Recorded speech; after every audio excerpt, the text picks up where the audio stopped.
Hoje, terça-feira, dia 24 de junho. São João aí, para quem gosta, né? Para quem tá no Nordeste, para quem curte. Hoje, dia de São João, mas hoje também dias aí da gente continuar falando sobre toda essa história que envolve a Dona Ruth e o Murilo Huff, né? A briga pela guarda do filho da Marília Mendonça, que hoje ganhou mais destaque ainda. Novas informações que o Léo Dias divulgou no Fofocalizando. E aí, uma outra informação que o Matheus Baldi colocou lá na coluna dele. E aí eu tava analisando tudo e deu para ver um quadro completo aí e chegar a uma conclusão que essa história é muito, mas muito mais profunda do que parece. E a gente vai comentar isso aí também. Outra coisa, né, que foi um destaque, bem menor por hoje, mas foi um destaque. O Thiago Salvático, que entrou na disputa pela herança do Gugu, resolveu agora responder à acusação de que ele teria um relacionamento paralelo enquanto estava com Gugu. Também a gente vai comentar isso aí. E lembra que eu falei pra vocês, já, gente, eu acho que tem um mês e pouco atrás, ainda foi no mês de maio, quando o Datena saiu do SBT, eu disse pra vocês que o Datena não ia durar muito tempo na Rede TV, que o Datena não ia suportar ali a falta de estrutura da Rede TV e tal. Se ele reclamava que o SBT não tinha estrutura, que dirá a Rede TV, né? E aí, ontem, durante o programa dele, ele já sinalizou que ele não vai aguentar muito tempo ali também, né? E aí a gente tem aí novas informações aí sobre Ana Hickman, o caso aí da Ana Hickman. Banco aí entrou na justiça contra ela para tentar reverter uma decisão da justiça de extinguir uma dívida dela. Então a gente também vai falar sobre isso. E só pra gente completar aí um pouquinho dessa história lá da Indonésia, gente. Vocês sabem, eu não gosto muito de falar de coisa triste, mas esse caso ele não é só sobre uma morte em si. Esse caso ele vai muito mais além do que uma morte, né? É uma coisa que vai muito mais além do que o fato em si. Então a gente vai comentar isso aí também. Mas bora lá começar, gente, agora com o caso aí, né? Eu vou começar direto pelo que vocês estão doidos querendo saber, o que vocês estão doidos aí desde ontem, né? Atrás dessa informação. A Marília Mendonça, né? Depois que morreu 4 anos, agora virou objeto de disputa entre ela, Dona Ruth, e Murilo Huff, né? O Léo, filho dela. Então vamos começar justamente com essa história, né? Ontem eu já tinha falado para vocês sobre a história aí que envolve a Dona Ruth, desde o começo ali, todos os cuidados ali. O Murilo Huff entrou com um pedido de guarda unilateral, que é uma ação judicial, gente, que basicamente quer que ele tenha a guarda integral da criança. Embora, tá, isso não signifique que ele vá conseguir. Essa é uma ação muito incomum, pelo que a gente já pesquisou aqui, tá? Pelo que eu pude pesquisar com várias fontes, vários casos assim, é muito incomum que um pai que tá dividindo ali a guarda com a mãe, quando a mãe é viva, ou com a parte da família materna, é muito incomum que os pais peçam ali para rever esse acordo. Normalmente isso acontece quando há alguma evidência de alguma coisa errada, tá? De alguma coisa errada aí no meio. É um processo que corre em segredo de justiça, a gente realmente não tem como saber para onde as coisas vão, a gente realmente não tem como saber para onde as coisas estão se encaminhando, tá? Só que os detalhes dessa história é que o buraco é muito mais embaixo e não envolve dinheiro. Ao contrário, o que envolve essa história toda vai muito além disso. Na verdade, o dinheiro é a menor parte de toda essa história, né? Porque ontem levantou-se a teoria, né? Inclusive a Antônia Fontinelli foi uma das que falou disso. Eu vou mostrar o vídeo dela aqui. Acredito eu. E ontem eu falei, talvez o Murilo Huff queira regularizar uma situação, regularizar alguma coisa, resolver alguma pendência. Acredito que o caminho seja esse. Não estou defendendo o Murilo Huff, antes que muita gente diga aqui, como também não estou condenando a dona Ruth, tá? Não estou defendendo nenhum dos lados aqui. Estou buscando analisar a situação de uma forma imparcial e olhando por fora, tá? Então, esse pedido que o Murilo Huff fez não tem muitos detalhes, gente, mas não dá pra gente saber muito mais coisas, porque o buraco dessa história, ele é muito mais embaixo. E aí eu tava navegando hoje à tarde, né, nas fontes onde normalmente eu vou buscar material pra gente fazer o nosso programa, e aí eu vi a coluna do Matheus Baldi. Essa coluna do Matheus Baldi, ela trouxe aqui algumas informações que são muito mais importantes, que a gente ainda não tinha falado ontem, mas que isso, de uma certa forma, ajuda a gente a compreender melhor toda essa história. Então vamos pegar aqui, deixa eu pegar aqui o link da coluna do Matheus Baldi aqui, que aí a gente vai entender isso aqui melhor. Olha só, deixa eu abrir aqui, Vamos trocar a fonte aqui para vocês verem, tá? Tá aqui a coluna do Matheus Baldi, tá? O que diz a coluna do Matheus Baldi? O que foi que ele falou aí, né, nessa história toda? Como é que isso funciona aí, né? Já que o buraco é mais embaixo. Então deixa eu pegar aqui de novo o texto, né? Porque cada vez que eu mudo aqui de fonte, né, o prompter desse aparelho aqui simplesmente reseta e aí volta, eu tenho que voltar ao texto do começo. Eu ainda não achei uma solução para resolver isso, tá? Ainda não achei.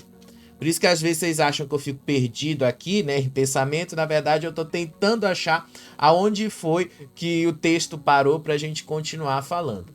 Mas sim, né, o buraco é muito mais embaixo, como o Matheus Baldi diz aí na coluna dele. A segunda, eu vou resumir, gente, tá? Porque senão a gente for ler a coluna dele, é bastante extensa, ele dá muitos detalhes. Então eu vou resumir o que é o principal que o Matheus Baldi falou. E em seguida a gente vai ver o que foi que o Léo Dias falou também sobre esse caso.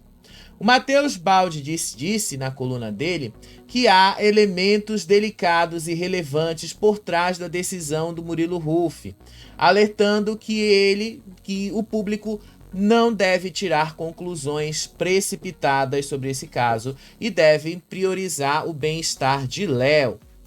A dona Ruth hoje fez uma manifestação nas redes sociais, aonde ela postou uma foto com o neto.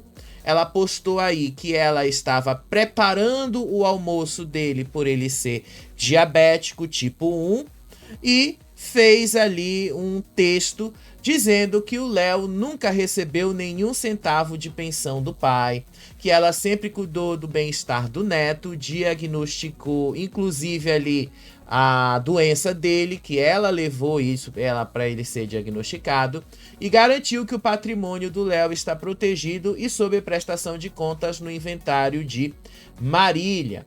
Ela classificou a ação do Murilo Huff como uma atitude desumana como mulher, mãe e avó.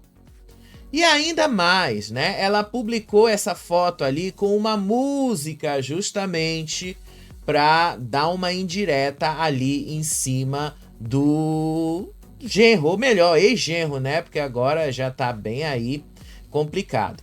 Mas o que foi que o Matheus Baldi colocou na matéria dele como algo... Eu vou mostrar os textos, vou mostrar já já. Mas o que foi que o Matheus Baldi colocou aí que dá uma nova luz para a gente entender esse caso?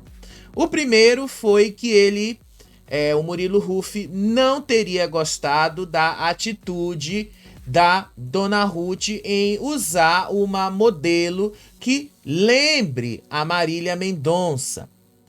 Ele disse que o Matheus Baldi falou que fontes afirmaram que a dona Ruth ter usado uma modelo semelhante a Marília Mendonça na loja de roupas dela plus size deixou bastante incomodado o Murilo Huff.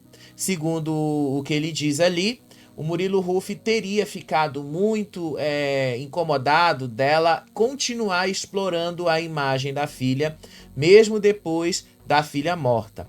Mas o estopim seria a publicidade oficial no perfil da Marília, porque, segundo essas fontes, a Dona Ruth estaria usando o perfil dela para fazer divulgação de bet. Ela teria usado isso aí para fazer aquela publicidade e os fãs reclamaram disso. O perfil da Marília tem 40 milhões de seguidores, é um dos perfis mais seguidos do Brasil. Então muitos fãs criticaram a atitude de Dona Ruth em ter usado isso para fazer publicidade de bets. E o outro e o último detalhe, mas talvez o mais importante dessa história, seja justamente a saúde do neto, né, do filho no caso dele. Pelo que a gente já viu aqui, pelo que a gente já sabe, o menino ele tem diabetes tipo 1 e seus níveis de glicose estariam tendo oscilações preocupantes. Como diabético tipo 1, né, a maior parte, né, eu já convivi com pessoas com diabetes tipo 1, tem que ter muito cuidado, é aquela conferência dos níveis de glicose, a necessidade ali de tomar insulina o tempo todo, é todo um procedimento que deve ser feito ali, o que inclui uma alimentação bastante rigorosa, uma alimentação ali bastante, mas bastante rígida, porque não pode comer coisas que de uma certa forma levantem a glicose, porque na diabetes tipo 1 ela é uma doença autoimune. A tipo 2 é adquirida por causa do peso, obesidade e tal, mas a tipo 1 não, ela é uma doença autoimune e ela atinge especialmente o pâncreas, que produz aí o glucagon, que é um hormônio que controla o açúcar no sangue. Quando você tem uma hipoglicemia, você passa mal. E quando você tem uma hiperglicemia, do mesmo jeito você também passa mal. Então esse hormônio serve para regular os níveis de açúcar no sangue.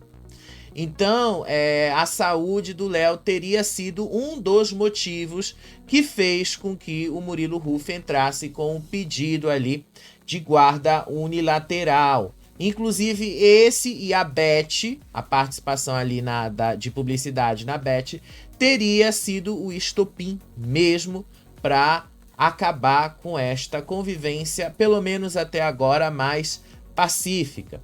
Outra coisa que também falam são os hábitos da Dona Ruth. Fontes revelaram que a Dona Ruth tem hábitos e comportamentos questionáveis e ausências em compromissos. Ela se ausenta ali, segundo essas fontes, e aí depois que ela se ausenta, ela não daria explicações o porquê. Isso tudo relacionado ao neto, tá?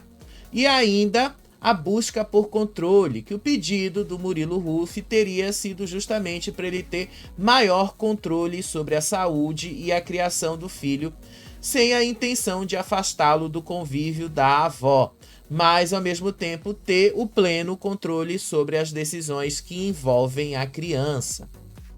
E aí, né, eu vou mostrar agora os vídeos para vocês. Aqui foi só o resumo, tá, gente? Isso aqui foi só o resumo lá do que o Matheus Baldi colocou.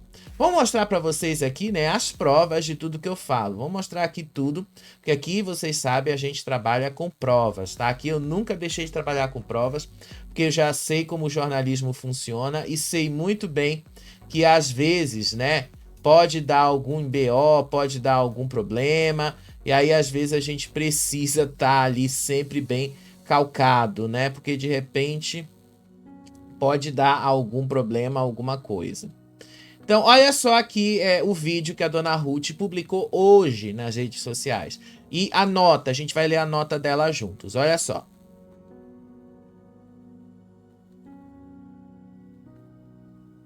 Gente, desculpa. Deixa eu só colocar aqui que o vídeo tem som, tá? Deixa eu avançar um pouquinho aqui. Deixa eu voltar aqui. O vídeo tem som, tá? É uma música que ela coloca. Eu não posso botar a música toda aqui, porque vocês aí podem até ver que a gente leva direitos autorais. Mas ela publicou essa foto aí dela, do neto deitado ali, e uma música de Mariana Bonetti. Simplesmente só, uma coisa assim. Olha só aqui o que ela coloca, um trecho da música. O que você é, transborde sua essência,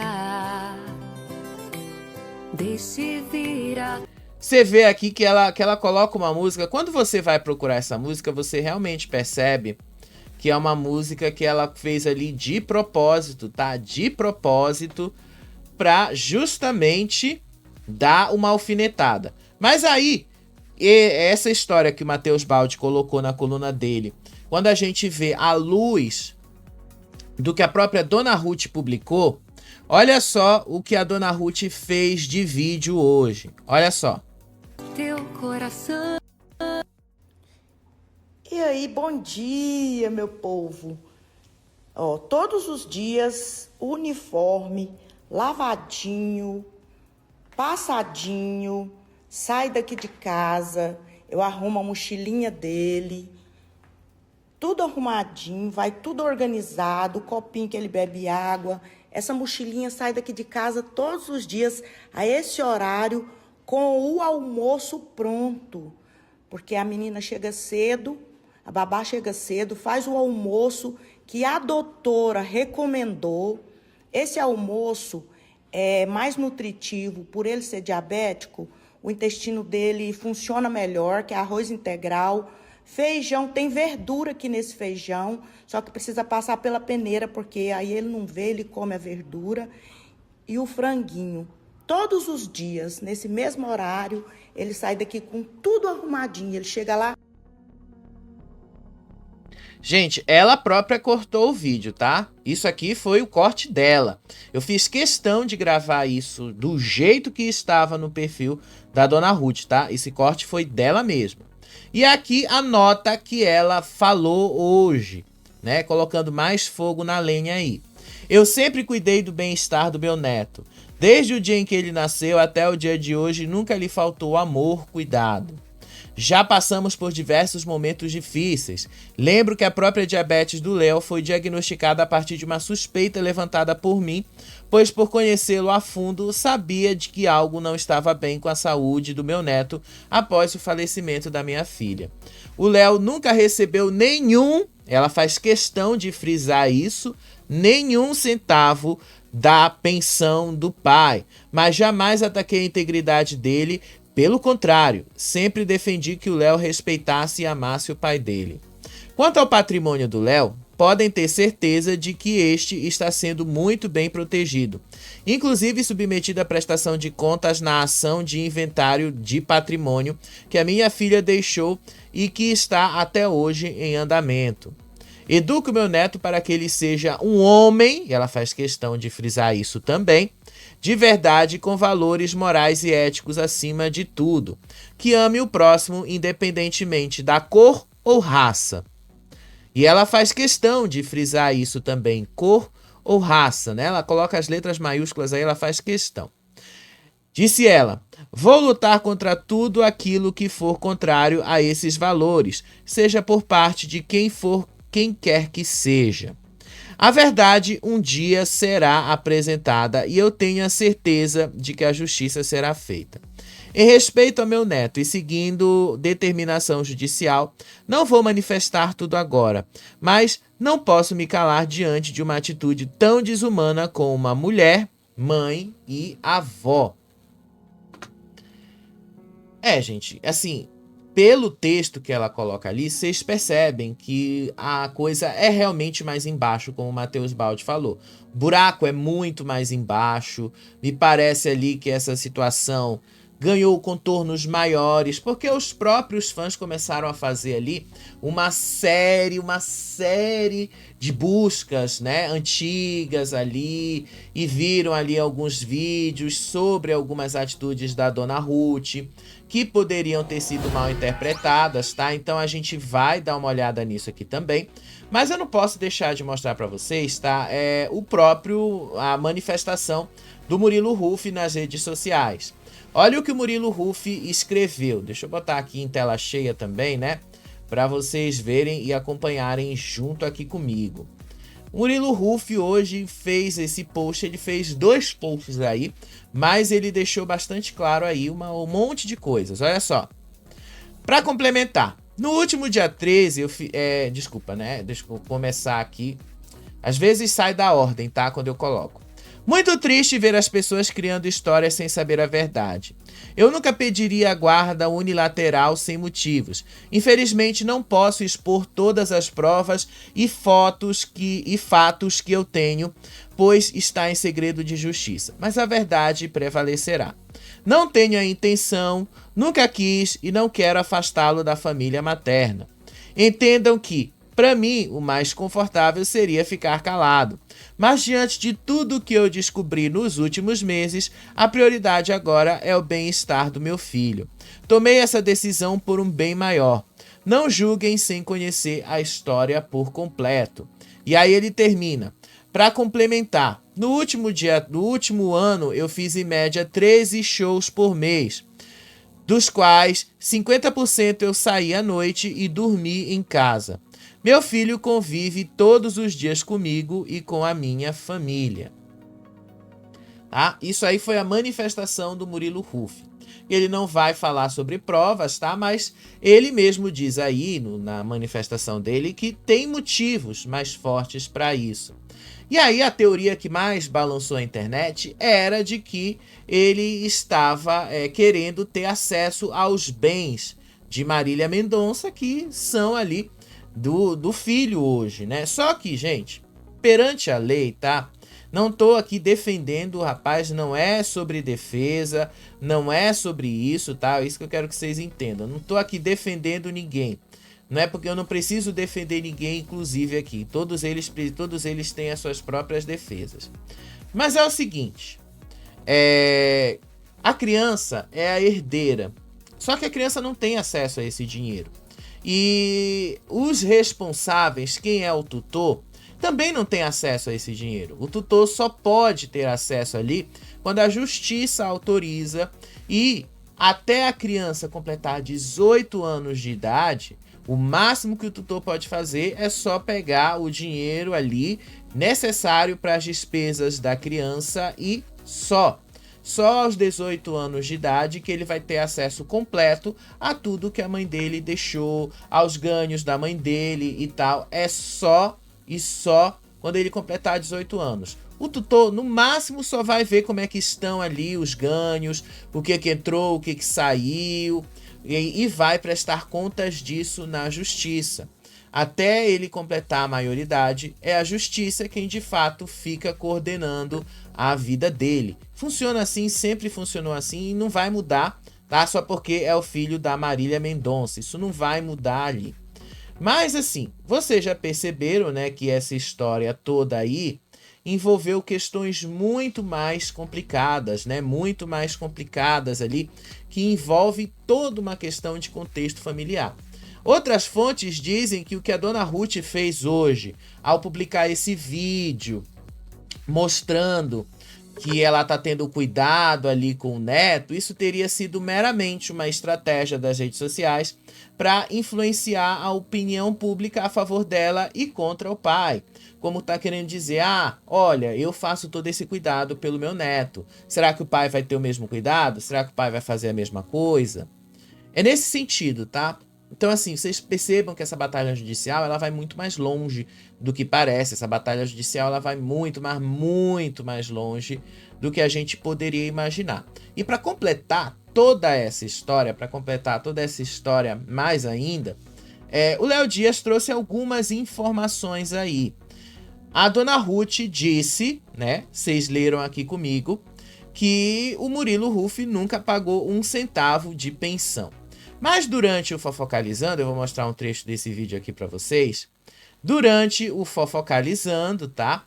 A Gabi Cabrini informou que uma fonte dela disse que ele é quem arca com os custos que envolve a escola onde o filho estuda, que ele arca com os custos relacionados à saúde do filho, que ele arca com os custos relacionados a cursos e essas coisas que envolvem a criança.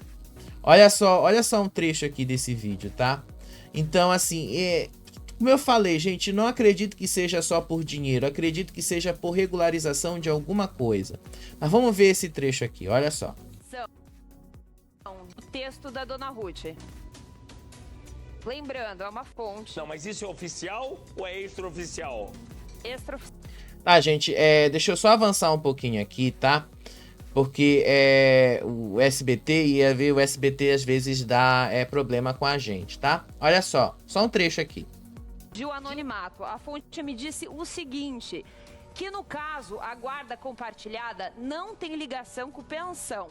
Então, falou que quando você tem guarda compartilhada, pode ter um acordo como cada um vai contribuir. E aí falou o seguinte, o Murilo...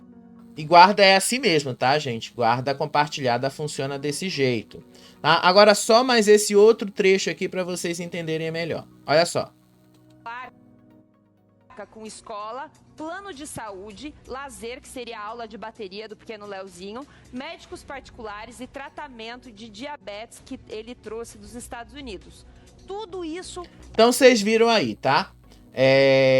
Lá no Fofocalizando, a Gabi Cabrini disse que a fonte dela afirmou com todas as letras que o problema não era dinheiro. Não é a questão que envolve o dinheiro. Eu também não acho, gente, eu já falei pra vocês, tá? Eu disse e continuo afirmando, não acho que seja só dinheiro. Não é só por uma questão ali de querer ter acesso aos bens da Marília Mendonça e tal. Até porque a lei não permite isso. Mas acredito que seja por alguma coisa que aconteceu ali. Alguma briga, alguma coisa que envolveu os dois. E que sim, pode ter ligação com dinheiro, não vou dizer que não, né? A gente nunca sabe, mas que sim. Tem alguma coisa ali por trás, tem alguma coisa muito maior que a gente não vai saber. Só quando algum dia um deles resolver falar sobre toda essa história. Mas dinheiro, né? Como ela falou que ele não paga pensão, 1 centavo de pensão, mas legalmente ele não precisa pagar pensão, porque ele já detém a guarda.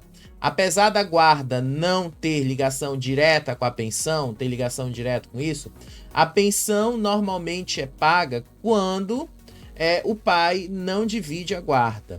A pensão normalmente é paga ali quando o pai tá ali e cuida à distância, ou então está sob os cuidados da mãe. Normalmente a pensão é paga nesse sentido também. A maioria dos casos é nesse sentido. Uma coisa não tem nada a ver com a outra, mas existe uma certa ligação sim.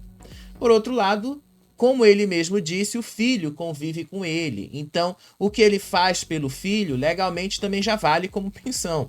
Ele paga os estudos, paga o lazer, paga o tratamento médico, paga um monte de coisas. Então, legalmente falando, ele já faz o que se espera de um pai. Ele já paga as custas do filho, ele já entrega isso para o filho. Então, no final das contas, se cobrarem pensão dele, ele já entrega. Então, para ele isso não vai fazer diferença. E é o que eu falo, isso não é nada barato, isso é caro. Um tratamento desse é caríssimo. Um tratamento de diabetes tipo 1 é muito caro. Ainda mais esses equipamentos modernos que usa aquele sensor que fica aqui, né, no braço, que aí precisa ficar monitorando toda hora a glicemia, os níveis de glicemia, e aí, se puder, se tiver muito alto, tem que cortar açúcar, se tiver muito baixo, tem que comer açúcar. É um gerenciamento muito fino e que é caro fazer isso. É caríssimo, não é para qualquer um, não. Então, quem acompanha toda essa história já pode até, quem já viu pessoas com diabetes tipo 1, pode até falar isso, pode até dizer aqui nos comentários o quanto isso é difícil. Mas, trazendo isso à luz de todas as informações que eu trouxe aqui para vocês, o problema não é apenas uma questão ali de dinheiro. Eu acho que o dinheiro é o menor de todos os problemas aí. Pelo que deu pra gente perceber, o incômodo do Murilo Huff seria justamente o comportamento da dona Ruth. Aparentemente, né, alguma coisa a dona Ruth fez que deixou ele bastante chateado e agora ele quer ter o controle sobre a criação do filho. Né? Por tudo que eu pude colocar aqui para vocês, que eu pude trazer, reunir de informações aqui e tal, trazendo essa luz aí que o Matheus Baldi colocou, e analisando tudo, eu até concordo. Eu não querendo falar da dona Ruth ou do Murilo Huff. Alguma coisa muito mais séria aconteceu ali entre os dois. Porque esse não é um tipo de coisa que é tomado de uma hora para outra. E a justiça normalmente não concede guarda unilateral por qualquer razão. A justiça concede uma guarda unilateral quando tem motivos para isso. Por exemplo, casos de violência doméstica, casos ali de incapacidade financeira de um dos pais, problemas familiares. E normalmente é assim que a justiça trabalha. Então, né, é uma situação que envolve ali muitos outros questionamentos. E eu acredito mesmo, tá? E a gente ainda vai continuar falando dessa história aqui nos próximos dias, que não envolve apenas dinheiro. Obviamente que como tutor, se ele conseguir isso, ele vai ter acesso aí a muitas coisas relacionadas a Marília Mendonça. Não vai poder usá-las, mas vai ter acesso. E aí vocês vão ver, né, muitas brigas que podem sair disso, tá? E teve muita gente nas redes sociais que inclusive resgatou um vídeo dele aqui, deixa eu pegar esse vídeo, aonde ele fala que o filho queria um cachorro, mas a dona Ruth não queria. E aí ele não pôde dar o cachorro pro filho. Então vamos ver aqui, tá? Deixa eu pegar aqui, deixa eu segurar aqui um instante. Rapidinho aqui, deixa eu pegar aqui. Às vezes eu clico aqui para abrir o negócio, né? E às vezes não abre, ou então às vezes fica lento aqui. Mas tá bom, já consegui abrir. Olha só esse vídeo aqui, tá? Resgataram isso das redes sociais. Olha só. Vamos lá, rapidinho. Olha só.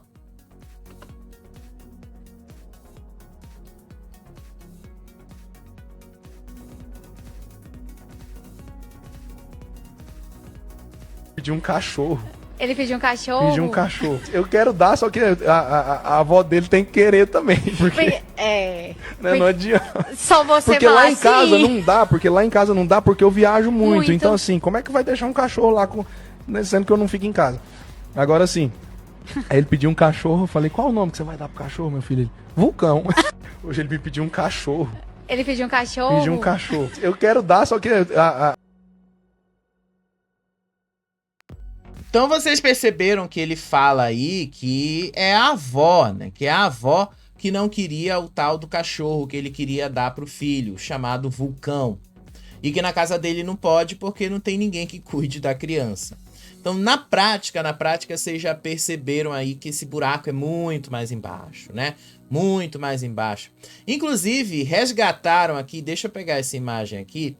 Resgataram, eu acho que tá no Instagram também. Deixa eu abrir aqui o Instagram. Resgataram aqui uma imagem da dona Ruth falando que o que era da filha é dela hoje, não é do filho. Então olha só aqui o que disse, o que ela respondeu.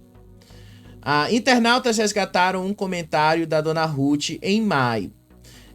O Instituto Marília Mendonça realizou uma rifa com o violão e o carro da cantora, o que gerou muitas críticas. Um internauta comentou: por acaso o violão é seu? Se ela deixou um filho, então é do filho. Dona Ruth respondeu: tudo o que ela deixou é meu. Tá aqui, né, o comentário e tá aqui a resposta da dona Ruth. Tudo o que ela deixou é meu. Legalmente falando, não. Legalmente falando ali e tal, não é dela. Legalmente falando, ela só poderia ter acesso a determinados bens. Violão e tal, tudo bem, isso aí não é uma coisa de valor. Agora, automóvel, carros, casas, outros bens que ela possa ter de valor, isso só terá acesso depois de inventário, inventariado, depois que a justiça determinar quem vai ser o tutor, e ainda assim precisa de autorização judicial para vender. Não é simples assim. Então, eu entendo o lado de uma mãe, tá? Porque mãe nunca, mas nunca aceita a perda de um filho. Acredito eu, né, que ela fala isso por uma questão sentimental, muito ligada por uma questão sentimental e tal. E tudo bem, né? Mãe é mãe. Mas essa história ainda vai render muito, viu? Vocês ainda vão ver a gente falando muito aí dessa história. E esses detalhes que o Matheus Baldi trouxe, que a gente aqui fez toda uma análise, toda essa luz, vocês podem ter certeza, não é só dinheiro que está envolvido nessa história aí. Pode ter certeza e cobrar da gente. Isso aí tem a ver com alguma briga, alguma discussão que aconteceu entre eles e que isso se transformou num processo judicial e que ainda vai render muito, mas muito mesmo. Enfim, gente, olha, praticamente 40 minutos falando disso, 35 aqui no meu contador. 35 minutos falando desse caso aí da Marília Mendonça. Mas não para só por aí, tá? Só pra gente encerrar esse caso aí da Marília Mendonça, uma outra coisa que o Léo Dias falou no programa dele e a Antônia Fontinelli também. A Antônia Fontinelli defendeu a avó e disse ali que o Murilo Huff não tinha que entrar nesse processo. Mas olha aqui o que o Léo Dias falou, olha só. Eu acho que essa é a questão. Porque isso está acontecendo, essa negociação está acontecendo neste momento. Você está entendendo? Sim. Então é aí que o Murilo falou assim, olha, eu preciso preservar os bens do meu filho, porque eu preciso entender o que... Gente, ele traz essa situação aí de preservar bens, mas no fundo, vocês sabem que não é só isso. Porque perante a lei já está preservado. Perante a lei, a avó não pode vender nada sem ter a anuência da justiça, sem ter a anuência do próprio Murilo, né? Perante a lei, eles não podem fazer isso, tá? Eu já vi vários processos, estudei vários casos para falar aqui para vocês com uma certa propriedade. Então, não, Murilo Huff, de uma certa forma, quer proteger o patrimônio do filho? Pode proteger, não tem nada contra. Mas nada do que está ali destinado a ele pode ser feito sem a anuência da justiça. Não pode ser vendido uma casa sem a anuência da justiça. Não pode ser vendido um carro sem a anuência da justiça. Não pode mexer em investimentos sem a anuência da justiça. É toda uma série de coisas que a justiça faz ali que impede que justamente os tutores legais acabem arrasando com o patrimônio destinado a uma criança. Então, sim, não é só uma questão de dinheiro. Envolve dinheiro, mas não é só dinheiro, tá? Envolve dinheiro aí, mas não é só o dinheiro que está por trás. Só para a gente encerrar essa história aí, ontem a Antônia Fontinelli meteu o pau aí no Murilo Huff e disse ali que ele agiu bem mal em ter feito ali o que ele fez. Então vamos ver aqui, só para a gente encerrar. Na justiça para ter guarda total do filho com Marília Mendonça. Eu fico pensando se alguém entrasse para ter a guarda total de uma criança, meu neto, e que além de eu ter perdido a minha filha, ou um filho, sei lá, o pai da criança ainda quer tirar meu neto. Outra merda, e arrumar um problema comigo, mais um problema. Murilo Huff, o mundo está acabando, o mundo está em guerra. Deixa a avó da criança conviver com a criança, rapaz. Deixa a avó da criança conviver com essa criança, porque vão entrar em briga e aí vai ferrar a cabeça da criança que já perdeu a mãe. Não chega? Vai ver tua vida, rapaz. Você vai ser o eterno pai dessa criança. Ninguém vai te tirar isso. Porra, a mulher já perdeu a filha de forma brutal, entendeu? Um acidente inesperado para todo mundo, uma perda para o país. A criança vai crescer ouvindo essa história e ainda vai dizer mais o quê? Ah, meu pai me tirou da minha avó? Ah, não fode, rapaz. Porra, eu nem sei o que motiva isso. Imagino que seja grana, né? Mas não vou entrar nesses pormenores, né? Assim, tenha bom senso. Em nome do teu filho. Que absurdo. Gente, como falam, eu não acredito que seja só dinheiro isso, tem alguma coisa a mais por trás aí, e que nos próximos dias a gente vai continuar falando. Mas aí, vocês viram aqui, né, 40 minutos só pra falar aí de Murilo Huff, Marília Mendonça e Dona Ruth. E vai longe, tá? Vai muito longe. Enfim, agora sim, bora girar?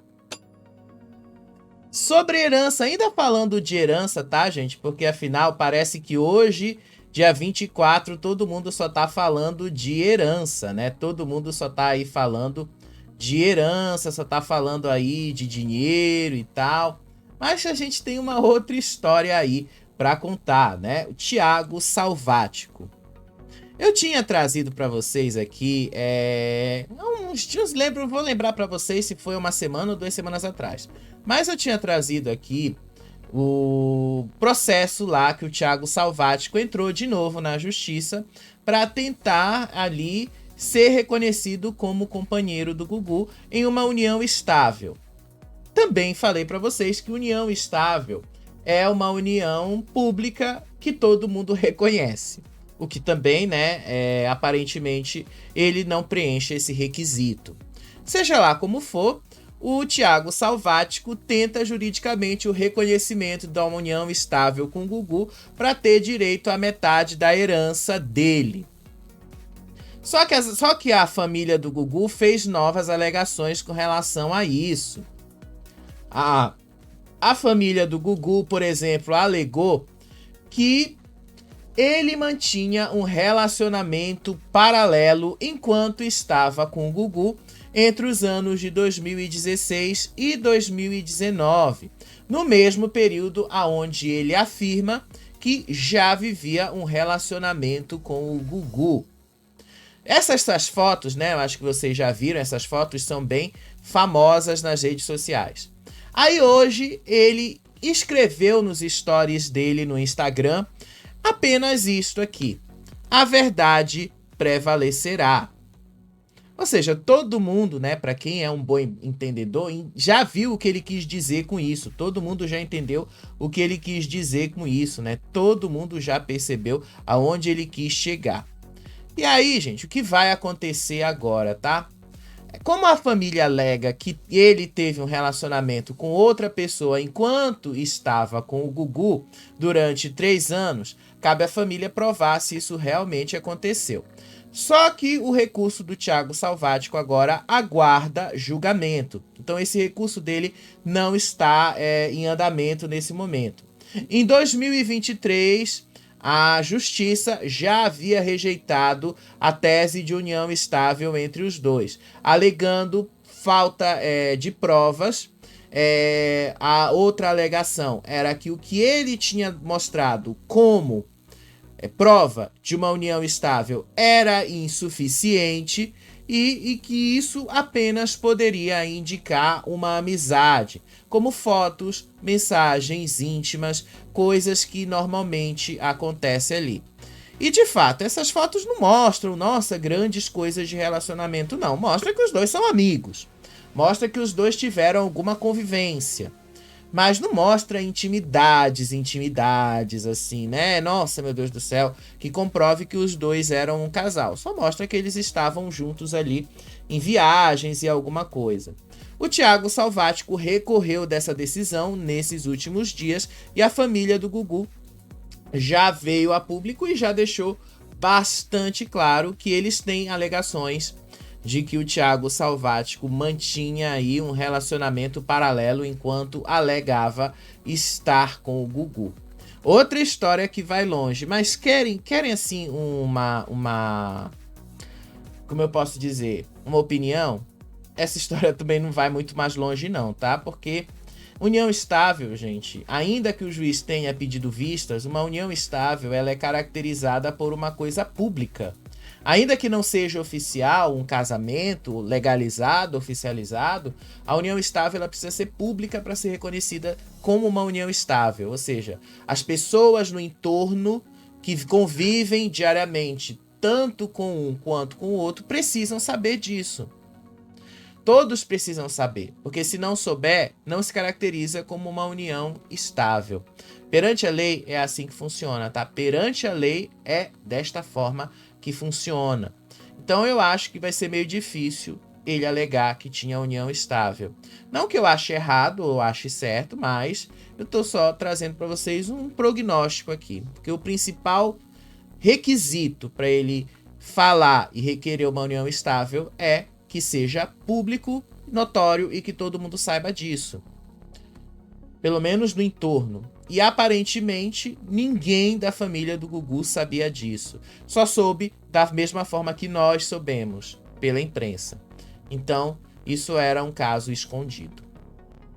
Daí eu acho que vai ser meio difícil eles buscarem e conseguirem esse reconhecimento. Mas vai lá, né? Vai que consegue esse reconhecimento, né? Vai que consegue. Enfim, né? Mas ele pelo menos se manifestou e disse que a verdade vai prevalecer. Vamos acompanhar, né? E vamos ver se a verdade vai prevalecer mesmo. Agora sim, bora girar. Ó, 5 minutos, já foi menos tempo essa segunda pauta. Ana Hickman tem uma nova batalha aí judicial contra as dívidas. Vocês sabem que Ana Hickman, ela tá envolvida aí com uma série de questões na justiça, uma série de questões que envolve aí o relacionamento, o antigo relacionamento dela com o Alexandre Correia. E agora, né, ela tinha entrado na justiça, eu já falei desse caso aqui, ainda que por alto, mas eu já falei aí. A Ana Hickman entrou na justiça para extinguir uma dívida que ela tinha com o Banco do Brasil. A Ana Hickman está em várias disputas judiciais por dívidas que ela alega não ter contraído e que, na verdade, teriam sido por falsificações de Alexandre. A justiça, então, havia extinto uma dívida dela de R$1.300.000 contra o Banco do Brasil, após uma perícia confirmar que a assinatura dela no documento de empréstimo, no contrato, teria sido falsificada. Só que o Banco do Brasil entrou com um recurso aí. Ela recorreu, alegando que a sentença foi omissa e que detalhes da ação não foram revelados, não foram colocados ali em julgamento. E aí o argumento do banco foi: o empréstimo original foi assinado digitalmente por Ana e, portanto, a responsabilidade dela pela dívida permaneceria, mesmo que a assinatura na negociação fosse falsa. Ele está dizendo aí, o banco, que a assinatura digital, hoje a assinatura digital é para os bancos, tá? É aquela senha que você digita. E aquela senha que você digita é algo que perante a lei vale como assinatura.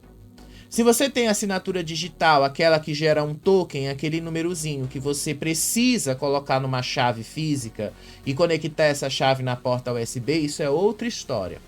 Mas perante a lei, a gente está falando de uma senha, que é uma assinatura eletrônica. É algo que comprova que a pessoa estava ciente das negociações. E o Banco do Brasil alega que alguém, e ela, basicamente, tinha acesso à senha, usou esta senha para dar uma assinatura digital. E que a assinatura digital confirma que ela estava ciente das transações. É isso que o banco está querendo afirmar. O banco quer que a decisão seja revista e que a Ana Hickman seja cobrada pelo empréstimo de R$1.300.000 e que ela pague pelo empréstimo. Essa é a ação do banco. Gente, esse caso da Ana Hickman é muito complexo, é um caso ali que envolve muitas coisas. Tem aqui no YouTube o Ricardo Feltrin. O Feltrin já fez ali vários vídeos falando dessa história da Ana Hickman. É um caso extremamente complexo, mas eu só falei hoje para trazer um desdobramento de algo que eu já tinha falado na semana passada, né? Que ela tinha ali também uma ação contra o Banco Sofisa. E o Banco Sofisa parece que teria conseguido ganho de causa relacionado a isso. E o Banco do Brasil estaria tentando justamente a mesma tática para obter ali o empréstimo pago. Então vocês vão ver aí que essa história ainda vai muito longe, né? Outra história aí que vai bastante longe. E ninguém nunca sabe para onde é que vai, né? Porque essa história da Ana Hickman é muito complicada, porque ninguém sabe exatamente para onde essas coisas vão. Quais são os empreendimentos dela, porque ela não vive só do que ela ganha na Record. Inclusive, o que ela ganha na Record é bem pouco perto do que ela deve, inclusive. Ela ganha, se eu não me engano, 300 mil reais da Record. 300 mil reais para ela ter uma mansão muito grande em Itu, que segundo ela mesma vale 30 milhões, então 300 mil é 1% disso. E aí é muito difícil, com 1% disso, você sustentar toda uma estrutura. É muito difícil, com 1% você sustentar uma estrutura de 300 mil.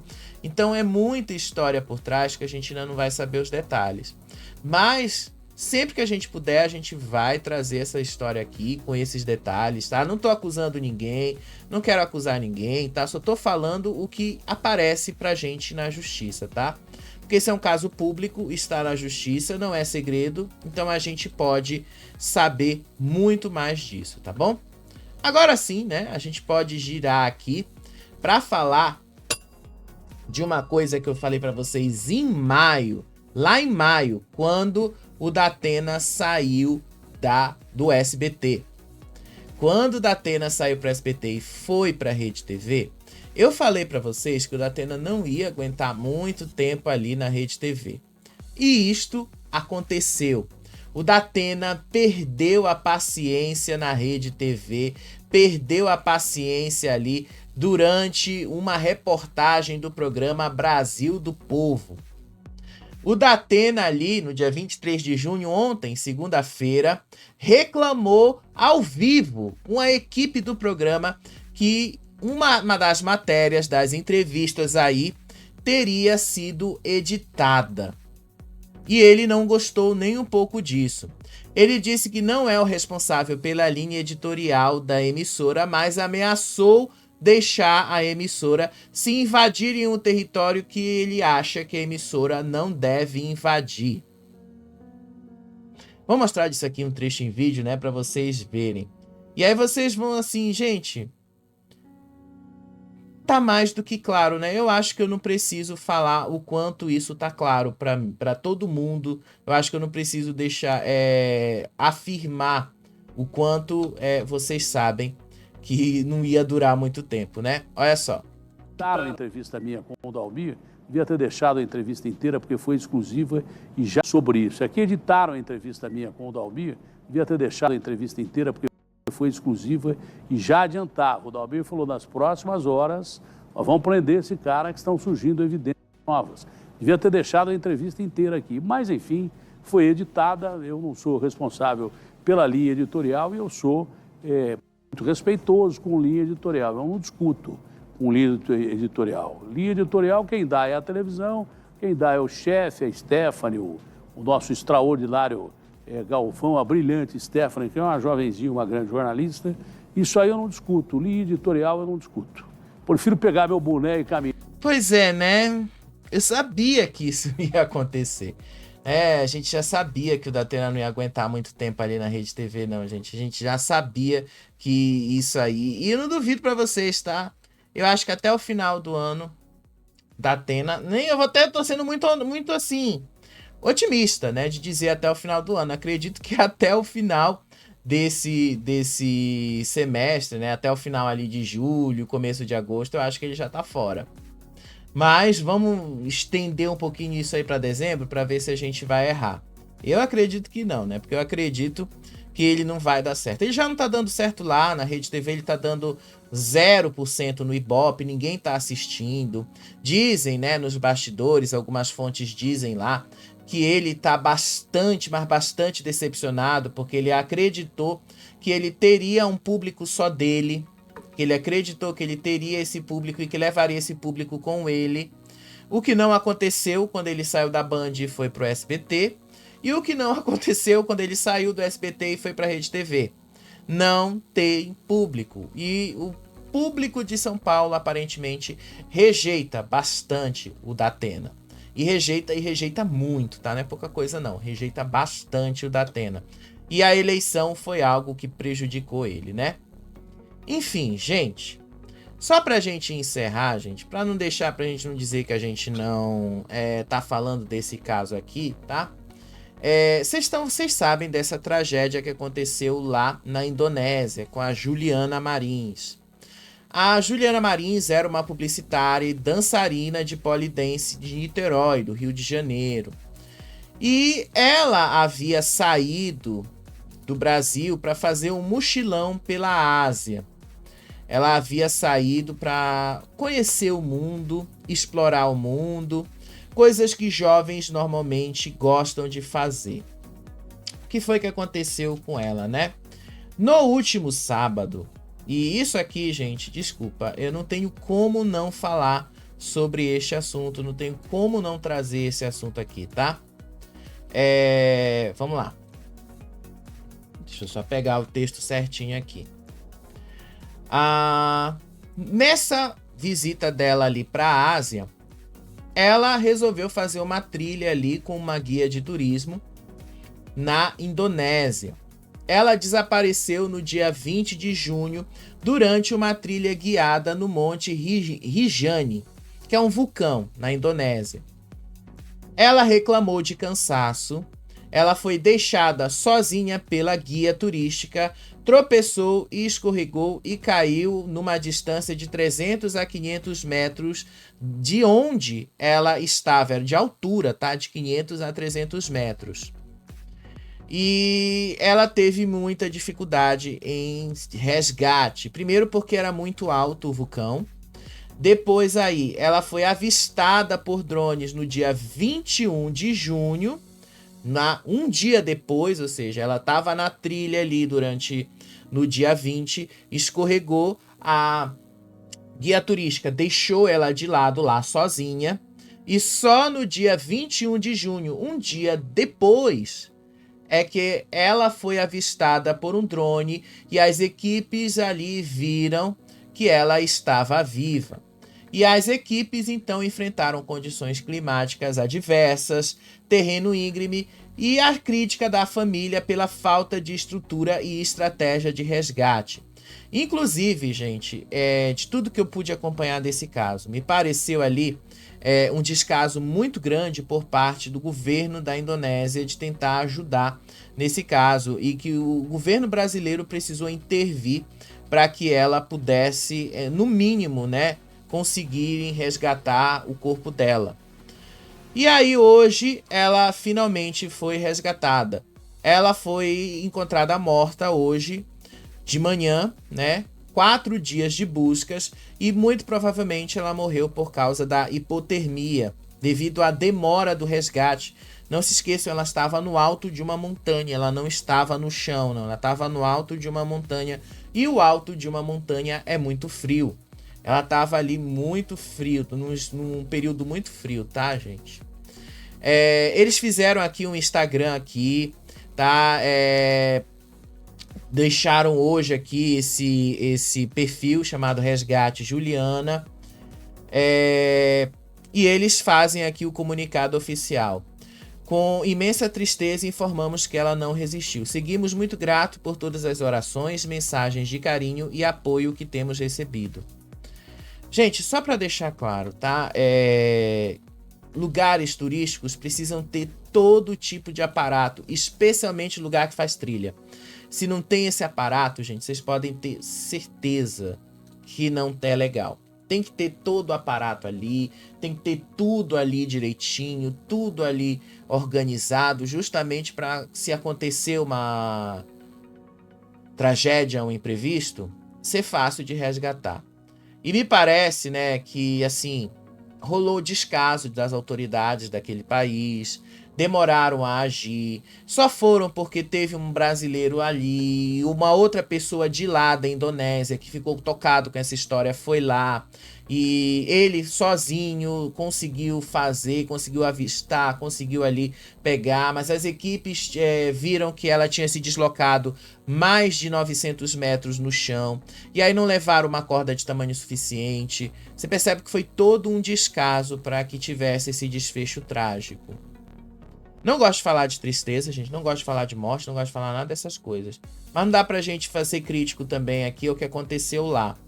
A falta de completa estrutura para receber pessoas num lugar tido como turístico.